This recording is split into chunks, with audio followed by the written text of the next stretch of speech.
L'invitée de ce journal est aujourd'hui la journaliste et photographe indépendante vénézuélienne Fabiola Ferrero, lauréate de la 12e édition du prix Carmignac de photojournalisme consacré au Venezuela et à ses défis. Son travail fait l'objet d'une double exposition Venezuela, The Wells Run Dry, les puits se sont taris en français, qui se tient du 28 octobre au 22 novembre à Paris. Bonjour, merci d'être avec nous. Vous êtes née à Caracas, au Venezuela, où vous avez passé une grande partie de votre vie. Qu'attendiez-vous personnellement de ce retour dans votre pays ? Quand j'ai quitté le Venezuela, c'était juste avant la pandémie. J'ai quitté un pays qui était toujours en plein milieu de la crise. Quand je suis revenu, je ne m'attendais pas à voir un si grand contraste entre ceux qui ont accès au dollar ou qui mènent une vie plutôt bien ou ceux qui ne le peuvent pas. C'était un contraste qui existait auparavant, mais c'est la première fois que je l'ai vu véritablement, comme un grand fossé entre Caracas, la capitale où je suis né, et le reste, les 4 autres États où j'ai séjourné. C'est ce qui m'a frappé. C'est ce qui vous a frappé le plus, donc ce contraste quand vous êtes arrivé dans votre pays. Alors vous avez choisi de montrer la disparition de la classe moyenne vénézuélienne. Vous comparez votre travail à la tentative de photographier un lac avant qu'il ne devienne un désert. Est-ce que vous aviez une démarche politique ? Je pense que c'est inévitable.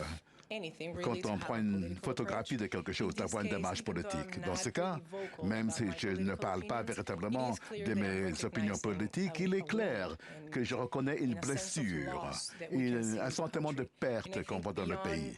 Et je pense qu'au-delà du fait de photographier la classe moyenne, j'essayais de trouver les traces de la promesse qu'on nous donnait. Parce que je suis né dans ce pays où, quand j'étais petite fille, on nous disait que c'était le grand paradis pétrolier et que tout était possible.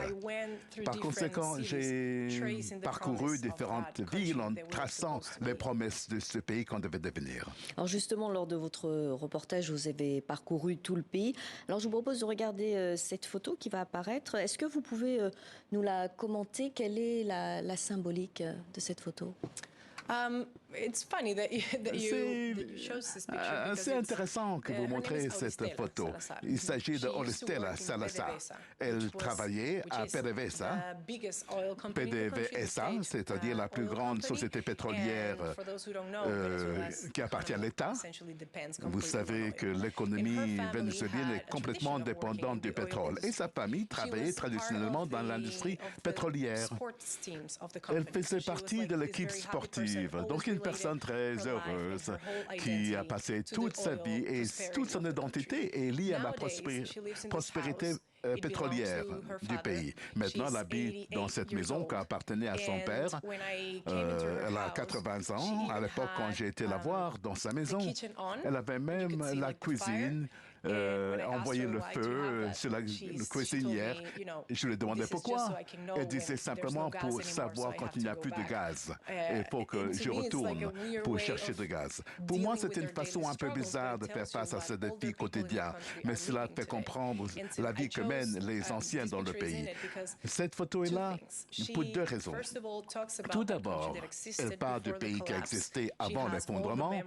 Elle a tous les souvenirs de ce qui s'est passé avant 2014, l'année où la crise a frappé le pays. Mais en plus, cela nous montre que même dans ces circonstances, c'est la vie et c'est la résistance face aux ruines et aux destructions qui se produisent autour d'elle. C'est effectivement une photo très forte. Alors pour vous, votre travail de photographe, c'est ne pas oublier, témoigner, donner un autre regard ?